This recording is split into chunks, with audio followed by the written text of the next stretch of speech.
Hello, everyone. I'm Cyrus Webb, And I'm Manswell Peterson.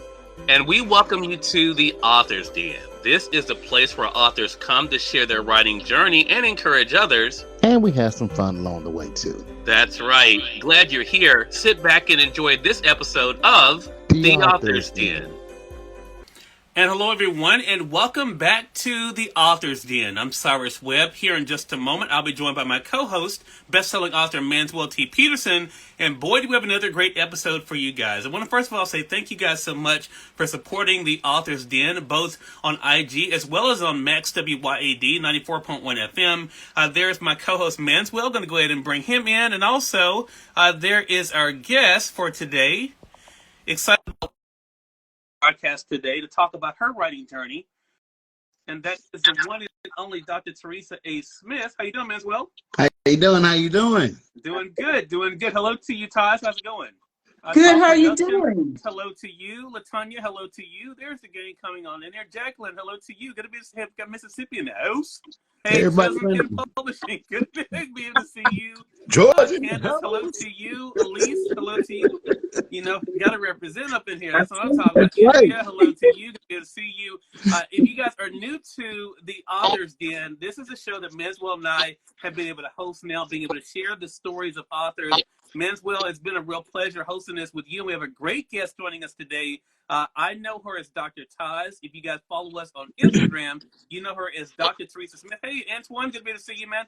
Antoine, I got a book review coming for you this week, so look out for that on Amazon. But Dr. Teresa A. Smith is someone who's written some great books, does some great work, is coaching. She also has a great cookbook out as well. So definitely looking forward to this chat with her today. Hello to you, author G. Wilkins. Manswell, I'm going to kick things off by throwing it over to you. Okay, how's everybody doing? First of all, and thank you, Teresa, for joining us. Dr. Taz, it's a great pleasure to have you on with us.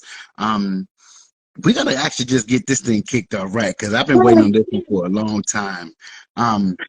Dr. Taz, Teresa, as we like to call you. Let's first start off with transformation. Okay. Let's talk about transformation first, because for those who follow and watch you, we know we look for the inspirational stuff that you post on Facebook and Instagram. And so, just like my co-host does, that inspiration and motivation gets people going daily, and it really helps. So what was your inspiration for your transformation book? And give us some insight about how that came about. Well, thank you so much, Manswell and Cyrus, for having me be a part of the Author's Den. It is a true pleasure. But to hop right in, Manswell, really it came from my own life. My first book is called Stronger, How Overcoming Life's Adversities Can Push You Into Your Purpose. And written words were so important to me as a child. And so it soothed me when I needed to be soothed. It inspired me when I needed motivation. And so after I wrote my first book, I'm like, am I done? And it was like, no, you're not done, because you shared your story, but now you need to help inspire other people. So transformation came about because we read some great works, we hear some great interviews, but how do I now activate my own life so that I can live a better version of myself? And so because I understood that words were so powerful, that became the impetus for me to put on paper what I was using to help propel me away from all the things that wanted to shackle me. That's good. That's good. Because I noticed that with the study guide, it allows that person to motivate themselves, but also it's about accountability for yourself. And I don't know if you even intended for that to happen, but that transformation, that guide makes people hold the accountability part. And so that for me was like, wow, this is making you be accountable. So have you heard back from people who've actually started that process and about the accountability that you've made them actually hold for themselves? Well, that's an excellent point, Manswell, because I remember a friend of mine that I met through social media. He purchased the book, and he said to me that he was having a hard time answering the questions. And then someone else, a female, said the same thing to me. And I asked him, I'm like, why is it difficult? He said he had to be honest with himself. So when you talk about that accountability, it ain't the person on my left or the person on my right. It's me. And if I'm not showing up as my authentic self, I can't expect to transform. I'm just going to transform. If I'm not authentic, I'm going to just transform into another version of my representative. And so even though when I was writing it, I guess I didn't think of it as accountability, but if you go through the exercises in the workbook, you have no choice if you want to truly make change, but to be authentic and be accountable, because it's about me. It ain't about you. Right. Right. And that's a very good point, because, you know, even when I did it real quickly, and it was funny, I'm going to tell my wife here, I finished mine like 2 minutes before she finished hers, because, you know, I'm more accountable than she is by 2 minutes. And so, you know, I literally got through with mine, and I'm like, you know, I'm waiting on you. But we actually looked at each other with that, because, you know, we write together now. And I told her, I said, your accountability is tied to my name, and my name is tied to your stuff. So Yes. you know, it really, that's something couples can use as well.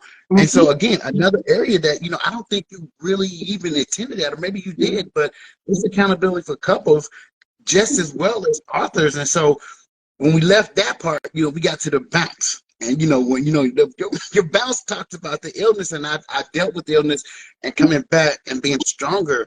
And again, accountability goes back to that. So what brought about that storyline from you, that book? Because again, another great follow-up piece, and I just, you know, I'm just sitting here in shock and awe, and I loved every bit of it, because you really make people say, hey, I got to do that for myself now. Well, you know, Manswell, I used to have, and I still have these philosophical conversations with my mother, and I can remember them because when I get an idea, she's my go-to person to share things with. And before, maybe about 5 years ago, I was talking to her, and I remember very clearly. I was getting out the car, getting ready to go in the house, and we talked about the fact that people don't really know themselves. And maybe I said it in a different way. She's like, I don't know what you mean. I said, people don't really know themselves. They know the version of themselves that they want to share with people. But do we really know who we are? And so when you fast forward to the bounce back, I thought I knew who I was. Okay? I thought I had it together because I'm stronger now. I gone through transformation. And then the bounce back knocked me down on my bottom. Because what I realized was you've done all this work, but you lost sight of what was most important. And that is the person first. And because of that, I took on too many projects. I took on too much responsibility. I didn't rest. I didn't eat properly. I didn't exercise, on and on and on about what I didn't do. And so I got up from my desk, and within probably about 2 hours, I was in the hospital on a morphine drip. So it taught me that I had to be really authentic with myself. Who was I doing all that stuff for? Right. Was I doing it for me, or was I doing it for acceptance by other people? And if I'm doing it for other people to accept me, then I need to go back to transformation.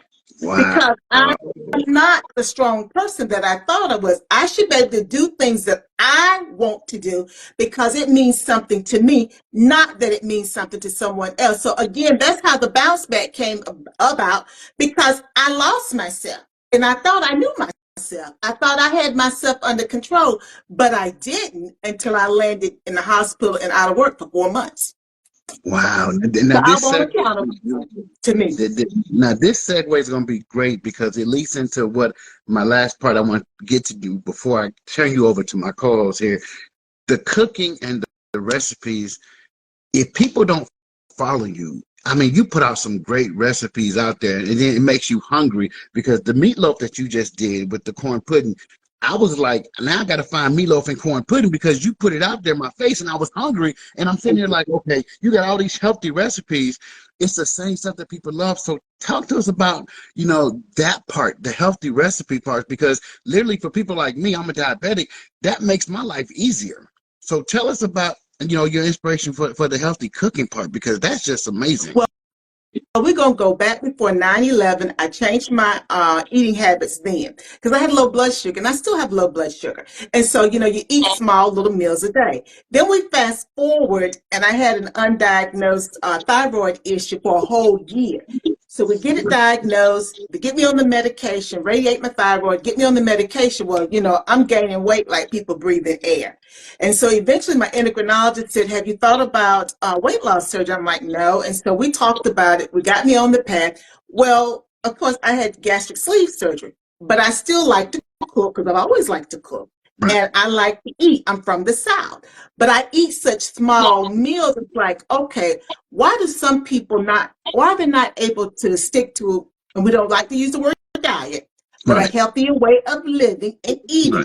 Because they feel they have to give up what they like. And you don't. So my thing is, I'm taking those good recipes, that good food that we want to eat, and I try to make a healthier version of it. And if we practice portion control, it is much healthier for us. And when we have a balanced life, meaning eating portion control, healthier food, and exercising and getting proper sleep and getting the fluids in, you're healing your body. And the thing with me is protein is so important, Manswell, because protein does actually help us to heal. And so that's the reason I do protein first, because of gastric sleeve. But also I've learned the research. Protein, when you cut your hand, paper cut, however you've done it, when you have protein in your body, you heal faster. But we're not taught that. For whatever reason, we're not taught that. We just don't understand that. But that was the impetus, because my thing is also from a well-being perspective, if I'm better psychologically and emotionally, but physically I'm not, then I'm still out of balance. And I'm liable to fall off the horse. And then where am I at? I'm back to square one.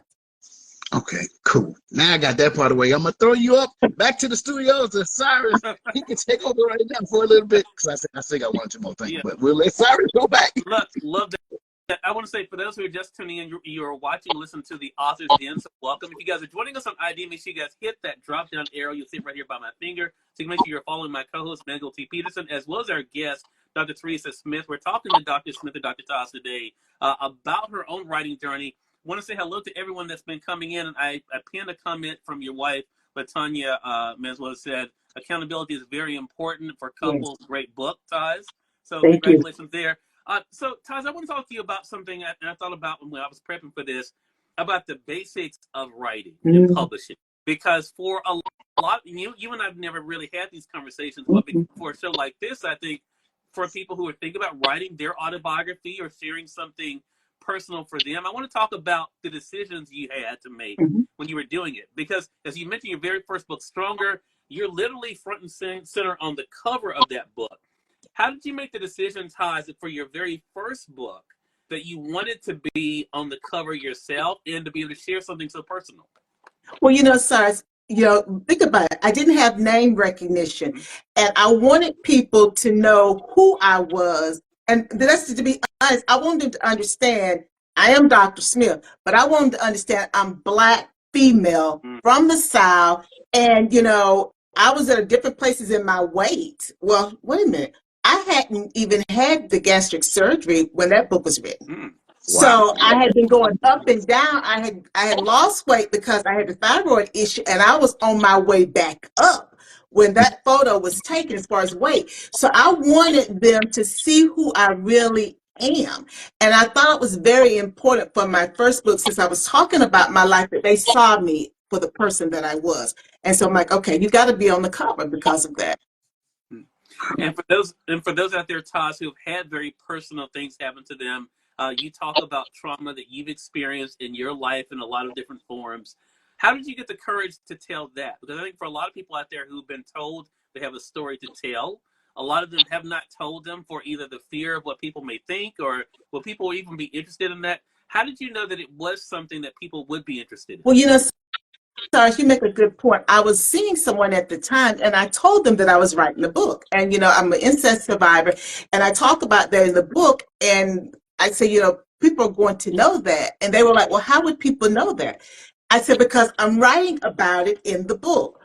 Well, that was not something that person could conceive of based upon their experiences.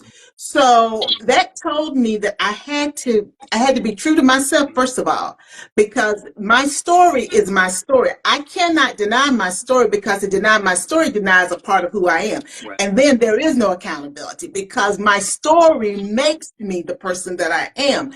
And so I just had to buckle up, as Betty Davis would say, because I knew it was going to be a bumpy ride. I told my parents, I said, I'm putting it out there.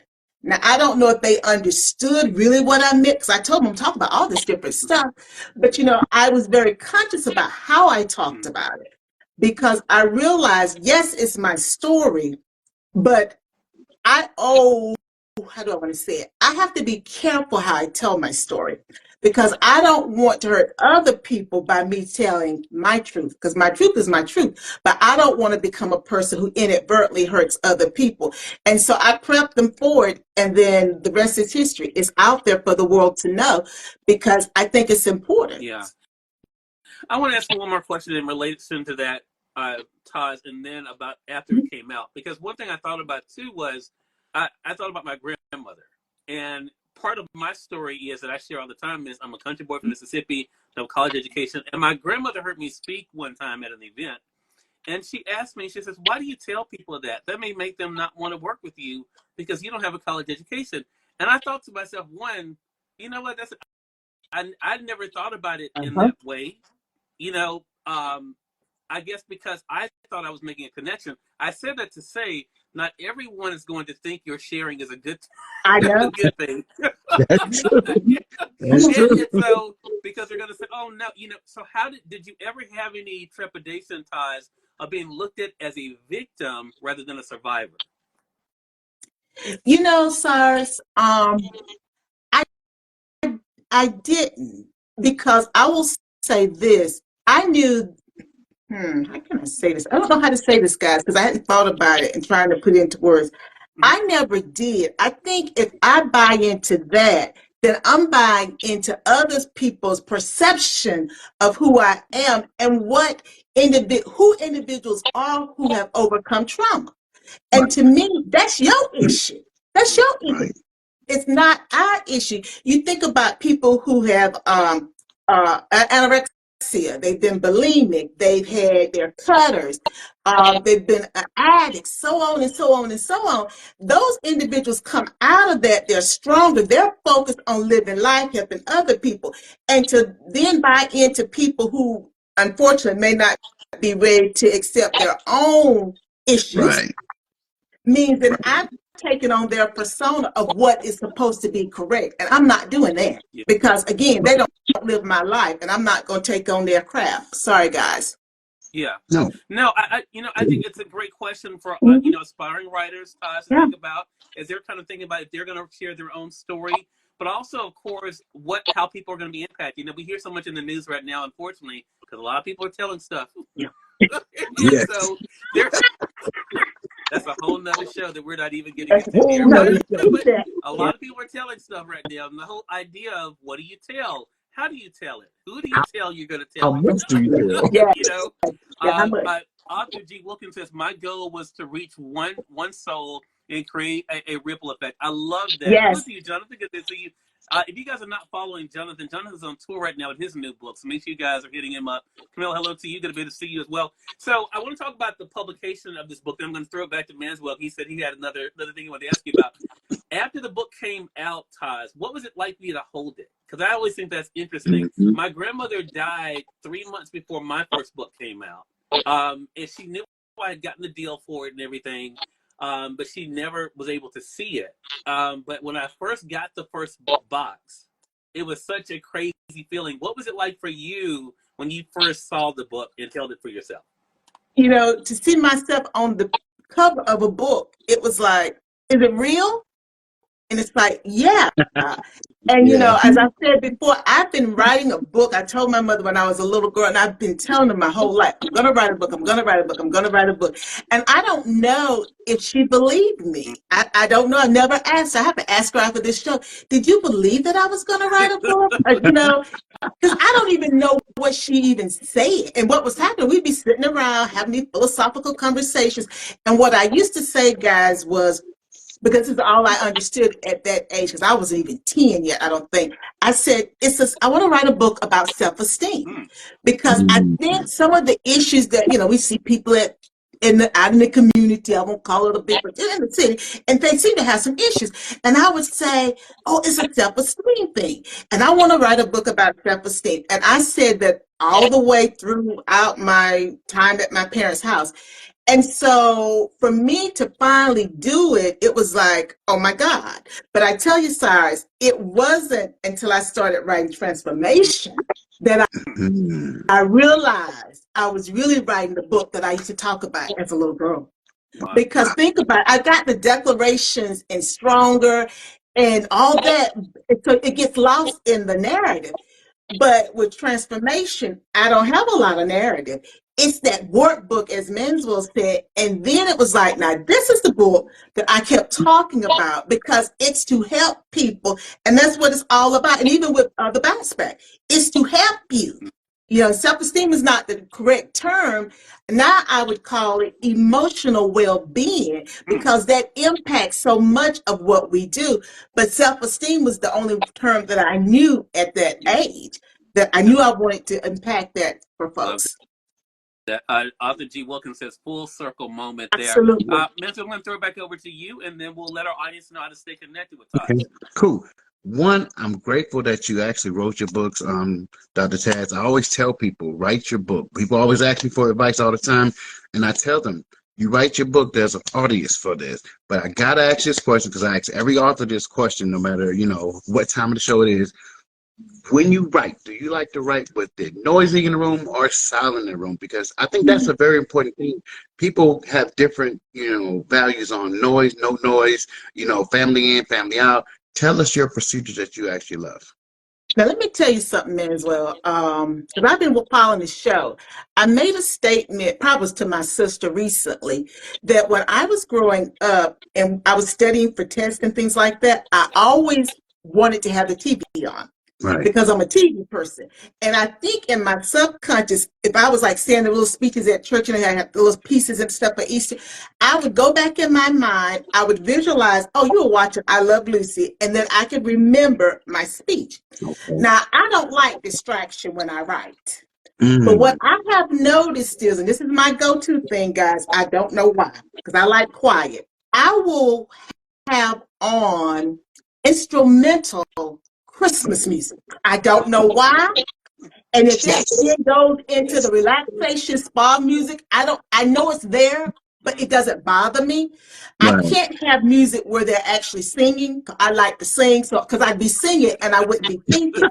But I know it's crazy, even though I talk in songs sometimes. But again, I can't have that part of my brain active. I gotta have something. And my go-to is instrumental Christmas music. I don't know why. Cool. All right, back to you, sir. I wanted that answer. Well, Taz, it's been great having you on with us. What a great conversation. Thanks to all of you for joining us live, and for our radio audience tuning in at Max WYAD 94.1 FM and WYADonline.com. Glad you all could be with us. Taz, let our audience know, how can they stay connected with you? Well, the best thing to do is follow me on Instagram, Dr. Teresa Smith, and in my bio there, it has all of my other social media handles, website, etc. And please feel free to reach out to me. And I see some other folks are joining. Hi, Melissa. Thank you. Melissa, great to be able to see you. At Manswell, for our radio audience and those joining us on IG, how can they stay connected with you? Hey, everybody can find me at Manswell C. Peterson on all social media platforms. I love everybody. If you reach out to me, I'll call you back. That's what I do to all my readers. All right. Positive 365, thank you so much for that. I'm glad you could be able to join us, and we definitely tuning in to this week's episode of Peterson. We'll be back with you guys in 2 weeks for our first episode of February, so make sure you guys stay tuned. Until then, I'm Cyrus Webb, joined by Manswell T. Peterson and our guest, Dr. Taz, saying thank you for joining us. We'll talk to you soon. Take care. Thank you. Bye.